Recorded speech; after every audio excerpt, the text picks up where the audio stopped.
여러분들이 알고 계신 것처럼 저희 성신교회는 주변의 평가를 어떻게 듣냐면 우리 교우들이 하는 얘기가 참 점잖은 교회, 양반 같은 교회다 그렇게 평가를 듣는 것 같습니다. 좋은 평가니까 감사합니다. 그리고 앞으로도 그렇게 좋은 평가를 받으면서 정말 쭉 성장하고 바르고 건강한 교회로 하나님의 영광을 나타내는 그런 교회가 되고자 다시 한번 담임 목사로서 그런 다짐도 해 봅니다. 그런데 오늘 우리가 이제 한번 나눠야 될 말씀은 오늘 생일인데 그래도 좀 즐겁고 유쾌하고 좀 그래야 되는데 시작부터가 조금은 무거운 말씀으로 시작을 합니다. 오늘 1절에 보니까 오호라, 오호라 다시 바꿔야 하면 에고, 아휴 이렇게 한숨 쉬는 그것으로 시작을 하니까 굉장히 내용이 무겁다고 하는 거죠. 그 다음에 이제 뒤에 등장하는 얘기는 너희 모든 목마른 자들아. 오늘 초청받아서 오신 분들이 많으시니까 55장 앞에 무슨 내용이 있었는지 그것까지는 다 길게 설명을 하지 않겠습니다. 한마디로 얘기하면 이 표현이 등장하는 이유, 그건 지금 삶이 매우 힘들다 이 얘기입니다. 이사야서 55장을 기록하고 있을 때 그때 당시에 그 하나님의 백성들 그리고 세상에 있는 사람들의 삶이 매우 힘들다, 고된 인생을 살고 있다. 근데 여러분 그때만 그렇습니까? 지금은 안 그런가요? 지금은 인생이 고되지 않은가? 저희 집 큰 녀석이 여기 지금 예배 자리에 앉아 있어서 조금 불편하긴 한데 예전에 한번 이 녀석을 제가 소환해서 이 녀석이 예전에 했던 얘기를 한번 여러분들에게 말씀드린 적이 있습니다. 근데 오늘 한번 다시 한번 이 녀석을 소환해서 이 아이가 했던 얘기를 한번 하고자 합니다. 한영아, 네가 참아라. 그 목사들의 숙명이다 그게. 네. 자, 이 아이가 이제 7살 때인데요. 이 아이가 7살 때는 제가 미국 유학을 할 때입니다. 그러니까 미국에서 이제 이 아이가 초등학교 1학년을 다닐 때였는데 이제 한 번은 학교를 갔다 온 아이가 저한테 이렇게 얘기합니다. 우리 교우들은 기억하실 텐데 미국에서 학교를 다니는 아이니까 영어 단어와 우리말을 이제 섞어서 이야기를 했는데 아빠, 라이프가 왜 이렇게 하드한 거예요? 그러고 물어보더라고요. 이 말이 무슨 말인지 금방 우리는 영어를 잘 알기 때문에 다 알아들으시는 거죠. 한마디로 얘기하면 아빠, 삶이 왜 이렇게 힘든 거예요? 라고 물어본 거예요. 그리고 이 녀석이 지금 이제 30살이 됐습니다. 지금 직장을 다니고 있는 직장인이죠. 지금도 얘는 삶이 힘들대요. 그래서 아침에 일어나서 직장을 출근하려면 힘들고 직장에서 이래저래 부딪히고 그다음에 또 때때로는 야근도 하고 그러니 안 힘들겠어요? 7살 때부터 라이프가 하드했던 애가 30살이 되어서도 지금도 여전히 라이프가 하드한 거예요. 왜 이렇게 힘들까? 왜 이렇게 삶은 힘들까? 사실 그때 7살 때 생각해 보면 만약에 우리나라는 교육열이 좀 남다르잖아요. 그러니까 7살 때 초등학교 1학년 때 우리나라에서 학교를 다녔다면 힘들다는 게 좀 이해가 갈 텐데 그 미국 학교는 그렇지 않거든요. 미국 학교는 생각보다 널널해요. 그리고 수업 중간에 액티비티라고 그래가지고 활동하는 프로그램도 많고 이렇게 수업 시간도 아주 선생님들이 좀 태도도 다르고 하여튼 우리나라하고 비교할 바가 아닌데 그런데도 그 삶이 힘들었다고 하는 그 아이의 인생은 지금은 직장을 다니니까 말할 수 없죠. 말할 수 없이 힘들어요. 왜 이렇게 힘들까? 그리고 보니까 그 아이 인생만 힘든가? 어디 힘들지 않은 인생이 어디 있습니까? 생각해 보면 태어나자마자 태어나기도 전에 잉태하자마자 우리나라에서는 잉태하자마자 어머니 뱃속에 있을 때부터 정말 자기가 원하지 않는 온갖 교육을 받기 시작하죠. 태교라고 하는 이름으로. 그리고 유치원에 가고 학교에 들어가는 순간 이리저리 부딪히고 그다음에 또 공부라는 이름으로 무한 경쟁으로 그렇게 몰려가고 휘말리고 어차피 사실 우리가 모두 원하는 그 자리는 소수 몇 사람만 가게 돼 있는 거예요. 정해진 모두가 다 그 자리에 가는 건 아니잖아요. 그 소수 몇 자리에 들어가려고 아둥바둥하고 결국은 거의 대부분은 못 들어가서 그야말로 실패와 좌절을 맛보고 그렇게 살면서 결혼을 해요. 그러면 또 가정에서 부딪히는 문제가 있고 양가 집안에서 부딪히고 그러다가 자녀를 낳으면 이제 그 부딪힘과 감당해야 될 몫은 몇 배로 늘어나고 그렇게 흘러 노년이 되어서 온몸이 다 쇠약해지고 이제 자식들 다 출가해서 이제 조금은 좀 짐을 내려놨나 싶었는데 여러분 어르신들 어떻습니까? 저는 저희 집 아이가 7살 때 했던 얘기도 그때 그 아이가 말했던 그 순간 그 장면 그 표정을 생생하게 지금도 기억하고 있거든요. 그리고 우리 교회 와서 목회를 하고 신방을 하면서 우리 교회 어른들이 했던 그 대화도 생생하게 기억하고 있는 게 하나 있어요. 한 10수년 됐을까요? 정말 어린아이들을 키우고 그러면서 제가 너무 버거워서 우리 교회 어르신들한테 아유 이렇게 자식들 다 출가하고 그러면은 조금 편하고 좀 인생이 좀 홀가분하고 그렇지요. 그랬더니 우리 어르신들이 끝이 없어요. 끝이 없어요. 자식을 낳아도 그 출가한 그 자식이 그 자녀의 자녀들이 제대로 살지 아닐지 그건 끝이 없는 거예요.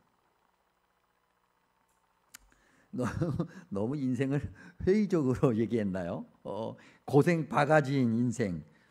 뭐 그래도 어떻게 보면 긍정적인 면이 전혀 없는 건 아닙니다. 그렇죠? 그냥 뭐 바늘구멍 같은 거라도 어쨌든 숨 쉴 수 있는 건데 그것 때문에 이 고단한 인생을 우리가 살아갈 것인데 뭐 예를 들면 밤낮이 바뀌어서 막 우는 아이 저도 아이들 키우면서 이 밤낮이 바뀐 아이 때문에 너무 힘들었거든요. 그래서 뭐 정말 밤을 꼴딱 새우고 거의 뜬 눈으로 그 다음 날 다시 출근을 해야 될 때 얼마나 힘들어요. 그 아이가 뭐 하루 이틀만 울고 그다음에 잠을 잘 잤으면 좋겠는데 뭐 이게 뭐 심한 아이는 뭐 한돌 가는 경우도 있고 뭐 적어도 뭐 100일은 가고 정말 힘들죠. 그런데 그렇게 힘든 아이가 눈을 마주치고 빵긋 웃으면 그 고생이 다 없어져. 그렇죠? 그 고생이 다 없어지는 거예요. 그래서 너무 좋아가지고 막 아이고 내 새끼 하면서 또 끌어안고 그 아이를 너무너무 이뻐하고 사랑하죠. 우리 어른들은 어떻습니까?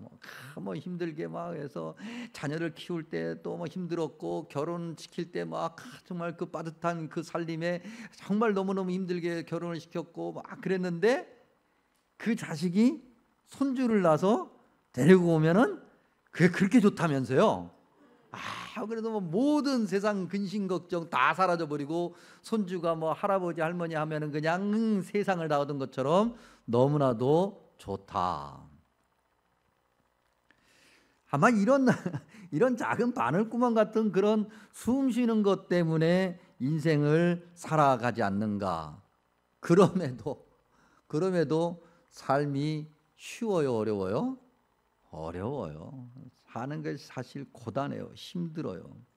그런데 성경이 이 고단한 인생에 좀 위로의 말을 주고 그래도 고단해도 이렇게 얘기하면 좋겠는데 오늘 말씀을 읽어보니까 이 고단한 인생을 어떤 예로 다시 재차 설명하는데 그 예가 뭐냐면 돈 없는 자다 그랬어요. 하필 돈으로 예를 들어요. 돈으로. 여러분 이사야서 55장이 기록될 때가 언제냐면 기원 전이거든요. 그러니까 지금부터 수천 년 전이라고요. 수천 년 전에도 고놈의 돈 때문에 여러분 오늘 말씀해 보면 포도주와 젖을 산다 그랬습니다. 이 포도주와 젖은 이사야서 당시에는 그 사람들이 먹는 가장 기본적인 양식이거든요. 오늘 우리로 따지면 그냥 하루 3끼 중에 한 끼 먹는 정도의 밥 한 끼. 그런데 성경을 보니까 돈이 얼마나 없으면 그 밥 한 끼를 살 돈이 없는 거예요. 그게 인생의 고단함이라는 거죠. 극심한 빈곤 말입니다. 돈 없으면 이렇게 돼요. 그렇죠? 그래요, 안 그래요, 여러분? 돈 없으면 밥 한 끼가 그냥 나와요? 밥 한 끼를 먹으려면 돈이 있어야 돼요, 없어야 돼요? 있어야죠. 돈 없으면 뭐 주부. 제가 이것도 너무 많이 얘기한 건데요. 여러분들 또 한번 들어주십시오. 제가 유학 시절에 주머니에 1달러밖에 없었어요. 1달러. 그런데 그놈의 미국은요, 뭘 하나 사면 세금이 붙어요. 근데 중국 집에 가면, 중국 사람들이 운영하는 중국 집에 가면은 닭다리 하나가 있어요. 닭다리 하나가 있는데 그 닭다리 하나가, 그때 제가 아주 그 싼 집이 있었는데 그 싼 집에 그게 닭다리 하나가 99센트예요. 거기에 1센트만 더하면 1달러예요. 주머니에 1달러가 있어요. 그러니 그걸 먹을 수 있어요. 근데 그놈의 나라는 세금이 붙어서 그게 1달러 2센트가 돼요. 2센트가 없어서, 우리로 따지면 20원이 없어서 그걸 못 사 먹어요. 그래서 점심을 굶은 적이 꽤 돼요. 하여튼 돈 없으면 뭐 못 먹는 거예요. 못 사 먹는 거지 뭐. 어떻게 해요? 근데 반대로 돈 있으면, 돈과 인생의 고단함은 정반비례해요. 돈 있으면 사 먹고 싶은 거 다 사 먹지 뭐. 하고 싶은 거 다 하고, 가고 싶은 것 다 가고, 다 해요. 인생의 고단함, 방금 전에 뭐 이렇게 뭐 주저리 늘어놓은 인생의 고단함도 다 사라지고 쭉 편안한 인생을 사는 것처럼 보여요.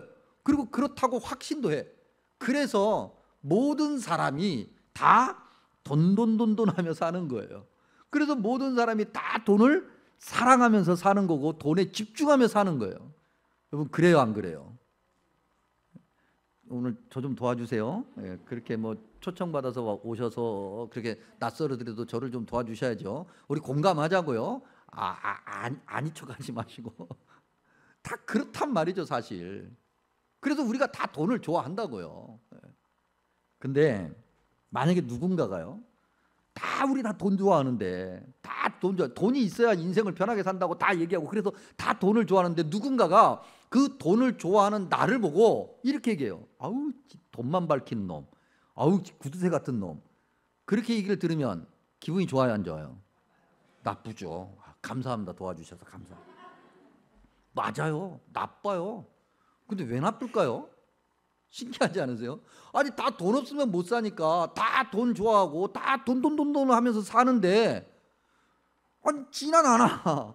다 돈 없으면 못 살고, 그래서 돈 하면서 사는데 구두쇠 같은 놈, 돈만 하는 놈 그러면 내 기분이 나빠. 아니, 돈만 하는 게 당연한 건데 돈만 하는 놈 하면 기분이 나빠. 왜 나쁘냐는 거죠. 이게 뭐가 앞뒤가 안 맞잖아요. 본능적으로 아는 거죠. 그 돈이 사람을 얼마나 추하게 만드는지. 그렇죠?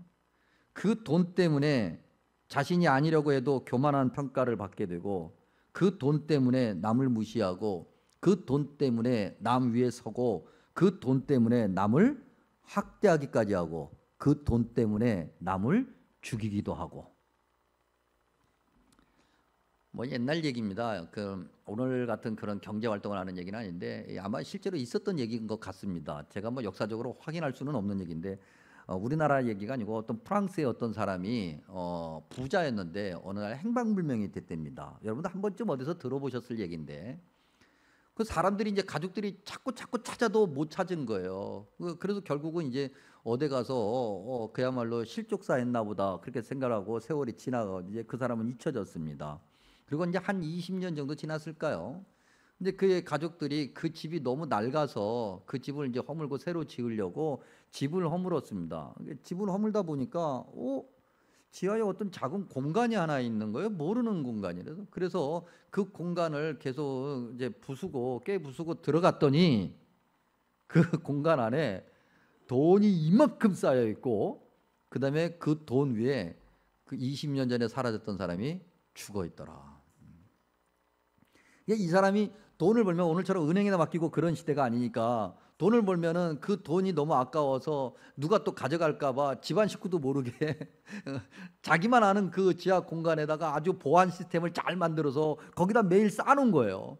그래서 어느 날 또 돈을 모아놓은 걸 그걸 들고 그 안에 들어가서 쌓아놓고 돈 벌어보면서 행복하면서 돈을 세다가 문이 닫혀버린 거죠. 그래서 자기가 못 열고 나온 거예요. 아무리 소리를 질러도 밖에서 들을 수가 없어. 보안을 너무 철저하게 해놓은 거예요. 그래서 거기서 그냥 그가 굶어 죽은 거죠. 그가 그렇게 좋아하는 돈더미 위에서. 돈이 우리를 얼마나 씁쓸하게 만드는가. 뭐 예를 들면 뭐 엄청나게 많은데, 마침 제가 이제 서점에서 책을 하나, 제가 소설을 이렇게 잘 읽는 사람은 아닌데요. 책 제목이 재밌어서 이렇게 사서 이렇게 보다가 오늘 말씀하고 딱 맞는 이야기들이 있어서 책 제목이 재밌어요. 연남동이라고 있죠, 홍대 쪽에. 빙굴빙굴 빨래방. 네. 제가 항상 책을 얘기할 때는 제가 출판사로부터 무슨 아르바이트비를 받고 이렇게 소개를 하고 그런 건 아닙니다. 오해하지 마시고. 근데 아무튼 이 책을 읽으면서, 이 책이 지금 사실 무거워요. 무겁고, 우리 주변에, 소설이지만 우리 주변에서 우리가 겪고 있는 이야기고, 지금 내가 겪고 있는 이야기고, 우리 주변에서 너무 쉽게 볼 수 있는 그런 얘기예요. 뭐 길게 얘기할 수는 없어요. 근데 여기 보면 참 나름대로 어떻게 보면은 옆에서 보기에, 남이 보기에는 성공한 어떤 인생의 노년기에 있는 어르신도 등장하고요. 그다음에 지금 막 육아와 경제난에 헐떡거리면서 살아가는 젊은 엄마도 등장하고요. 그렇게 등장을 합니다. 그러면서 그 성공한 그 어르신에게는 자식이 말이죠, 그 부모를 찾아올 때 아버지를 찾아오는 것이 아니라 아버지가 가지고 있는 돈을 찾아오는 그런 모습을 보게 되고요. 그다음에 그 젊은 엄마는 그 삶에서 너무 힘들면서 정말 찌들어 살면서 자기의 그 삶이 정말 제대로 가는 건가, 그걸 후회하는. 그래서 여기 보면 대사가 있는데, 일부 예배 때는 제가 선착순 한 명, 제가 책을 사드리겠습니다. 그래서 선착순 한 명이 찼어요. 그래서 일부 예배 때 선착순 먼저 원하신 분은 제가 책을 사드릴 거고, 2부 예배 때는 제가 특별히 2부 예배니까 두 명 해드릴게. 가지고 예배 딱 끝나고 오늘 안으로 2명 선착순하면 제가 이 책을 사드리겠습니다. 하여튼 뭐 이 책. 근데 무거워요. 아무튼 마음이 무거운데, 이 책에서 그 성공한 듯한 그 어른이 이런 얘기를 해요. 돈이 뭐라고, 그게 참 사람을 힘들게 한다. 진도라. 진돌이가 누구냐면요, 개. 사람에게 한 얘기가 아니라 개를. 이것도 참 많은 걸 얘기해요. 노년에 아무도 없어. 대화할 사람이 개밖에 없어, 개. 그 다음에 이 젊은 엄마가 등장하는데, 이 젊은 아주머니가 이게 빨래방에 가서 거기에 그냥 이렇게 불특정 다수에게 그냥 이렇게 공개해 놓은 다이어리가 있어요. 메모장인데 거기에 쓴 그런 자기 독백이 있습니다. 그 독백은 뭐냐면, 살기 싫다. 사는 게 왜 이렇게 힘드냐, 이거예요. 어떻게 보면 오늘 이 시대를 살아가는 대한민국 어떻게 보면 보편 다수인 서민들의 삶을 대변하는 듯한 그런 내용이죠. 여러분, 참 우리나라를 보면 뭐 사실 맨날 하는 얘기예요. 맨날 하는 얘기인데 우리 또 한번 해보자고요. 뭐 우리가 정말 그 인생의 고단함을 덜기 위해서 여기 계신 예배드리는 분들 대부분 그 노래 부르면서 아마 살아가셨을 텐데, 잘 살아보세요. 예. 그 노래 기억하시죠? 이제 다 같이 한번 불러볼까요? 하나, 둘, 셋. 예, 거기까지만. 그 노래 부르면서 억척같이 일했잖아요. 정말 그 노래를 부르면서 우리도 언젠가는 잘 살 거야 하면서 정말 억척같이 일을 해서 오늘날 대한민국이 되었다고요. OECD 국가라고 그래요. OECD 국가를 한마디로 얘기하면 전 세계에서 나름대로 좀 부자 나라, 잘 사는 나라, 이런 나라인데, 이런 나라들이 모여 있는 그 그룹을 OECD라고 그러는데, 그 OECD 국가 중에서 우리나라가 몇 년째 1등을 하고 있는 게 있어요. 그게 뭐라고요? 자살. 여러분, 정말 세계에서 최단기간 최빈국에서 정말 경제 대국으로 이렇게 성장했다고 그 우리가 스스로 자랑하고, 세계도 그렇게 막 대단하다고 막 칭찬하고, 그런 나라에 자살이 여러분, 최단기간 이렇게 부자가 됐으면 우리가 행복해야 되고 너무 즐거워야 되고 삶의 질이 높아야 되잖아요. 근데 왜 이렇게 죽는 사람이, 자살하는 사람이 많을까? 뭐가 이것도 앞뒤가 맞지 않아요. 설명이 안 되는 거예요. 왜 그렇게 인생이 퍽퍽할까? 물론 뭐 아니라는 분들도 있을지 모르겠어요. 아니에요. 나는 삶이 너무너무 재밌어요. 인생 자체가 힘들지 않아요. 근데 그렇게 말은 하면서도 하루를 마치고 집에 돌아올 때면 몸이 지쳐 있고, 그 다음에 종종 저절로 자신도 모르게 한숨을 쉬기도 하고, 퍽퍽함에 어디에 기댈 곳이 없을까 자꾸 찾는 것이 오늘 우리의 인생이 아닌가. 왜 이렇게 됐을까? 성경을 보니까 이사야 시대도 그랬고, 이사야 훨씬 이전에도 그랬고, 그리고 보니 창세기 3장 이후로 지금까지 뭐 동서고금을 막론하고 모든 인류의 삶은, 인간의 삶은 고단함의 연속이에요. 왜 그럴까? 오늘 말씀 2절에 보니까 그 답이 있는데, 양식이 아닌 것을 위하여 은을 달아주며 배부르게 하지 못할 것을 위하여 수고하기 때문이다. 양식이 아닌 것인데 양식처럼 보이는 거예요. 먹어서는 안 되는 건데 먹으면 맛있을 것처럼 보이는 거죠. 그것을 따라간다는 거예요. 먹으면 죽는 독이 있는 독버섯인데 그 버섯 모양이 너무 예뻐서 먹으면 달콤할 것 같아서 먹어버리는 거예요. 그리고 죽어. 창세기 3장 우리가 방금 전에 얘기했는데, 유혹하는 뱀이 여자 사람을 유혹할 때 사용한 방법이 이런 거였죠. 그래서 창세기 3장 6절에 뭐라고 됩니까? 그 유혹자의 얘기를 듣고 나니까 먹어서는 절대 안 되는 건데 먹음직도 하고 보암직도 하고 지혜롭게 할 만큼 탐스럽기도 해요. 먹으면 죽을지 죽지 않을지를 구분할 수 있는 영적 능력이 상실돼 버린 거죠. 여러분, 오늘 이 시대에 주로 예전에는 그렇게 잘 사용하지 않는 단어인데, 요즘 이 시대에 자주 사용하는, 그런 사람들이 자주 사용하는 단어들 중에 한 단어, 그게 어떤 단어냐면 직관이라는 단어예요. 직관. 여러분 들어보셨죠? 사용해 보시기도 했고. 직관이라는 단어를 사전을 찾으면 어떻게 됩니까? 곧바로 내가 원하는 그런 어떤 피드백이라고 그러죠. 응답이 오는 것. 그게 직관이에요. 그래서 일본식 표현인데 제가 알고 있는 지식에 가면, 그래서 하는 이렇게 하는 표현을 쓰죠. 그래서 직관적이다 이런 이야기를 해요. 그래서 직관적이다.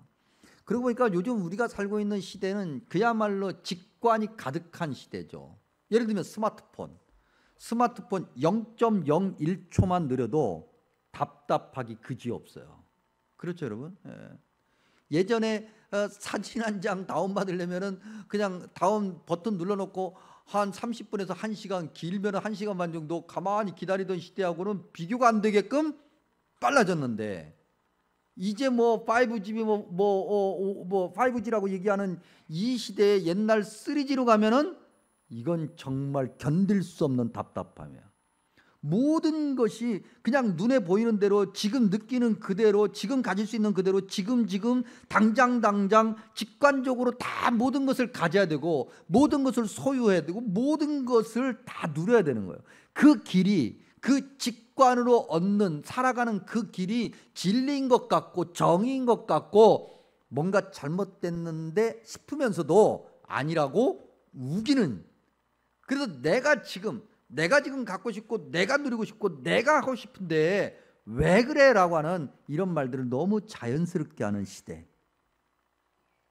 정말 양식이 아닌데 그저 만져지고 느껴지고 가지고 싶으면 다 가져서 그냥 막 먹는 그런 시대. 그러니 삶은 더더욱 힘들어지고 사람들이 죽어나가죠.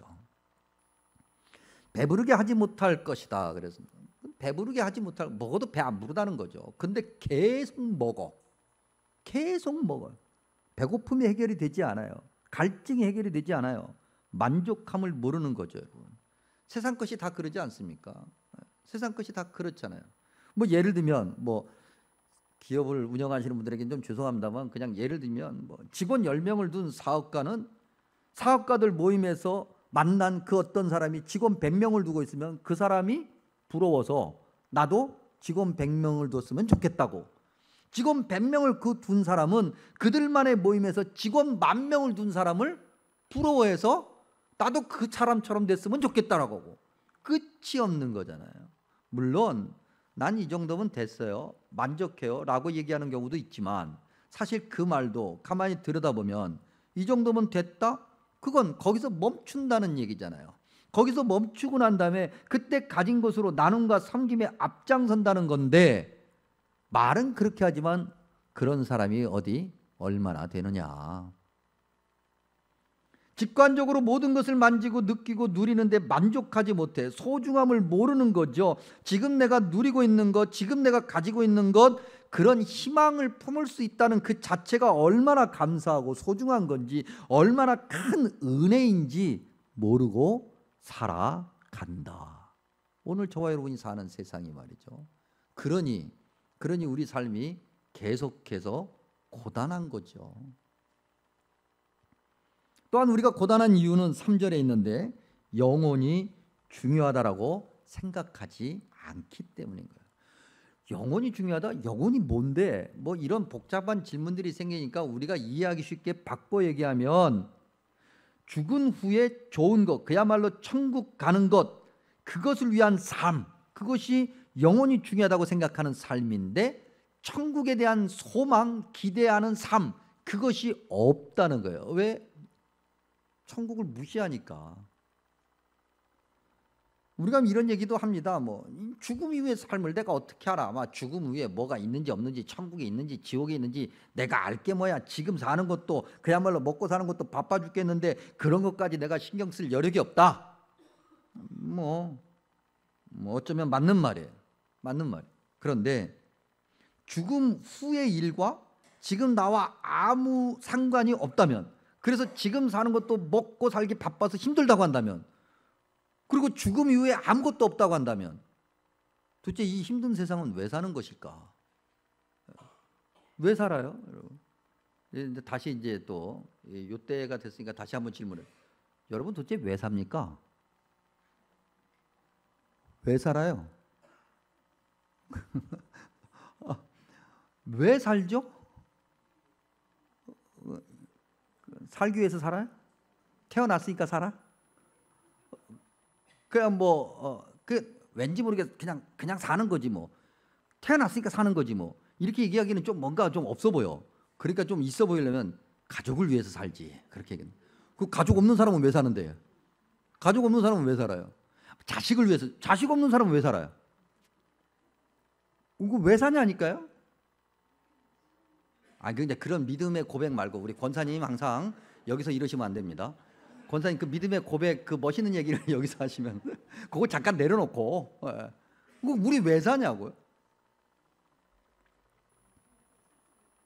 아니 뭐 답도 잘 모르겠고 그래서 사는 건 너무 힘들고, 그러니까 그냥 적당히 살다가 삶을 마감해도 뭐 꽤 괜찮을 것 같은데, 좀 거북스러운 단어지만 뭐 자살해도 괜찮지 않을까? 목사님이 자살해도 되는데, 우와.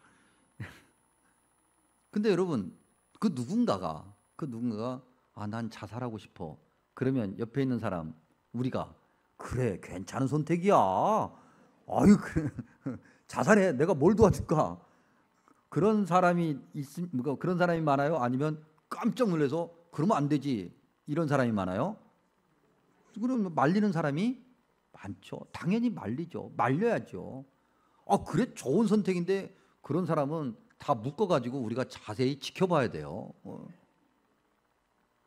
누구도 그래서는 안 된다고 얘기하죠. 본능적으로 아는 거예요. 지금 우리의 삶이, 이 삶이 끝나고 난 다음에 그 무엇과 그것이 뭐라고 표현되든 뗄래야 뗄 수 없는 그러한 연관선에 있다. 이걸 아는 거예요, 우리가. 그래서 자살도 못하고 자살해서도 안 된다고 하고 생명은 소중한 것이요? 그러면서 살아가는 거예요. 도대체 생명이 왜 소중한지도 모르고 그냥 사는 거야. 영혼의 중요성을 모르며 살아가는 삶, 그러니 삶이 힘들기만 하죠. 안 그래도 힘든데 영혼의 중요성을 아는 그리스도인들도 쉽지 않아요. 힘들어요. 근데도 영혼의 중요성마저 모르면 우리의 삶의 가치는 전혀 있을 이유가 없죠. 잠시 핸드폰 음악 소리가 나오기 때문에 멈춰가는 시간을 갖겠습니다. 핸드폰을 정리하시고 그 다음에 이제 어떻게 해야 될 것인가 하는 이야기를 들어보죠. 성경을 통해서 들어보면 이 거칠고 힘든 세상, 그러면 어떻게 살 것인가? 우리 이것도 다 아는 얘기입니다. 우리 교회 다니는 사람이라면 이 성경에 나와 있는 이 답은 뭐 수없이 들은 얘기예요. 근데 뭐 들어도 안 하는 게 문제죠. 2절에 보니까 내게 듣고 들을지어다. 3절에 너희는 귀를 기울이고 내게로 나와 들으라. 방향을 정해야 돼. 방향을 분명하게 정해야 돼요. 세상의 흐름, 뭐 돈을 좋아하는 그런 방향이 아니라 주님이 원하시는 그 하나님을 우리 방향의 그 어떻게 보면 목표로 삼고 그 길을 가야 되는 거예요.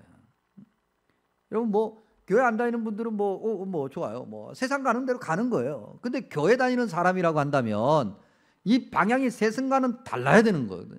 근데 교회 다니는 사람이나 교회 안 다니는 사람이나 방향이 전부 다 세상의 그 돈의 흐름에 다 가버리면, 그러면 도대체가 주님이 원하시는 행복한 삶은 누가 살아갈까?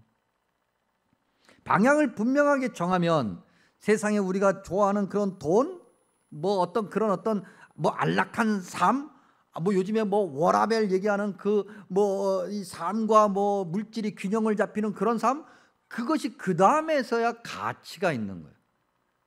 근데 이게 방향이 잘못되면 멍뚱한 대로 가버려서 결국 우리의 삶 모두가 다 지치고 힘들어 다 패망하는 거죠.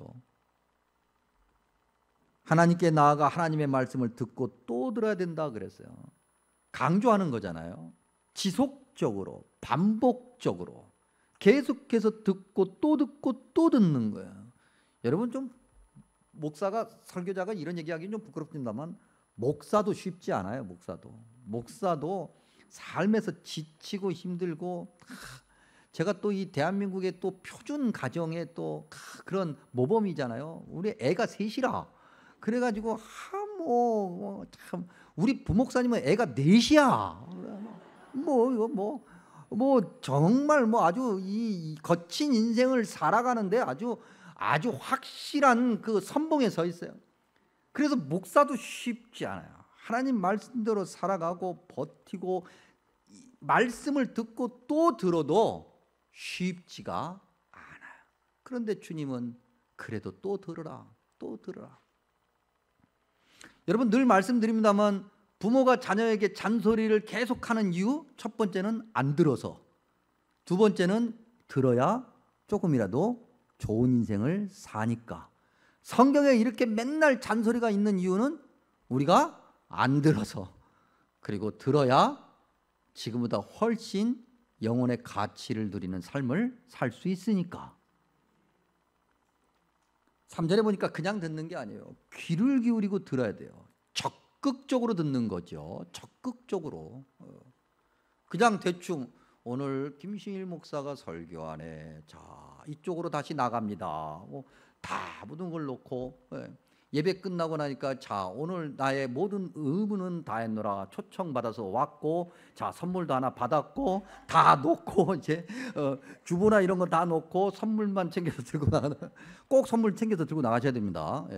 근데 그렇게 하면은 안 되는, 마음에 하나님의 말씀을 받아들이고 거기에 귀를 기울이며 주님, 내가 무엇을 해야 내 삶이, 이 고단한 삶이 가치 있는 삶이 되고 이 고단한 삶을 승리하는 삶으로 바꿔갈까요? 오늘은 우리 성신교회 생일 41살 됐습니다. 여러분 41살, 이 40대 사람의 인생으로 따지면 이 40대가 감히 제가 생각하기에 40대가 어떻게 보면 성숙함으로 가는 그 어떤 초입이고, 또 아직도 젊고 그러면서도 생물학적으로는 이제 폭삭 늙어가기 시작하는 그런 나이고 그 여러 가지 그런 것들을 가지고 아주 어떻게 보면 원숙함으로 성숙함으로 나가는 그런 나이인 것 같습니다. 사람의 인생은 그런데 근데 교회는 그러면 안 되죠. 이 40대의 성숙함 그 또 아주 힘 있는 이 패기 이걸 가지고 쭉 주님 오시는 날까지 그렇게 바르고 건강한 모습으로 성장하는 교회이어야 되겠습니다. 그러려면 이런 세상의 그런 거친 힘듦 이런 것에 집중하는 것이 아니라 온전히 하나님만 바라보는 그런 교회, 성심교회 되어야 되겠습니다. 사순절 기간을 보내고 있습니다. 주님께서 인간의 몸으로 이 땅에 오셔서 우리에게 공생애를 통해서 삶이 무엇인지를 보여주셨습니다. 그건 그리스도인들이 예수님을 믿는 사람들이 그것을 해야 된다고 하는 명령이고 어떻게 보면 그러한 삶이 곧 행복한 삶이고 부활, 영생에 들어가는 삶이라는 것을 보여주시기 위함인 거죠. 누구나 다 할 수 있다는 얘기죠. 안 하는 것과 못하는 것은 다릅니다. 근데 우리는 안 하지 않는가. 그리고 오늘은 사실은 3.1절 기념주일이기도 합니다. 가만히 우리 역사를 돌아보면 정말 너무나도 힘들고 어려웠던 그 시기에 하나님의 은혜가 있었다. 교회에 기도가 있었고 교회에 정말 무릎 꿇고 간절히 엎드려 헌신하는 그 시간이 있었다. 그렇기 때문에 하나님께서 오늘의 대한민국을 허락해 주셨음을 고백합니다. 우리 개개인의 인생도 마찬가지죠. 힘들었던 시기 어떻게 하다 보니까 시간이 지나서 그 힘든 시기를 지나간 것 같지만 사실은 하나님께서 은혜를 주셨기 때문에 가능했던 거죠. 그렇게 정말 하나님이 주신 은혜를 사모하면서 그렇게 후손에게 믿음을 가르치려고 애썼던 그러한 우리의 믿음의 조상들 때문에 오늘의 대한민국이 있다고 한다면 오늘 저와 여러분이 이렇게 하나님 말씀 듣고 세상대로가 아니라 주님 말씀대로 그렇게 우리 후손에게 계속해서 믿음의 유산을 물려준다고 한다면 그것이 가장 값진 인생이 되지 않을까. 다시 한번 주님 은혜 감사하며 주님께 나아가 말씀을 듣고 순종하는 영적 민족, 영적인 사람들이 되기를 바랍니다. 이것이 바로 힘든 세상을 사는 가장 좋은 방법이자 유일한 길입니다. 기도하겠습니다. 참으로 좋으신 아버지 하나님, 주님 앞에 엎드려 기도하며 주님의 말씀을 듣습니다. 힘든 세상 주님과 함께 동행하며 주님이 주신 은혜와 능력으로 말씀의 지혜와 능력으로 승리하며 살게 하여 주시옵소서. 예수님의 이름으로 간절히 기도하옵나이다. 아멘.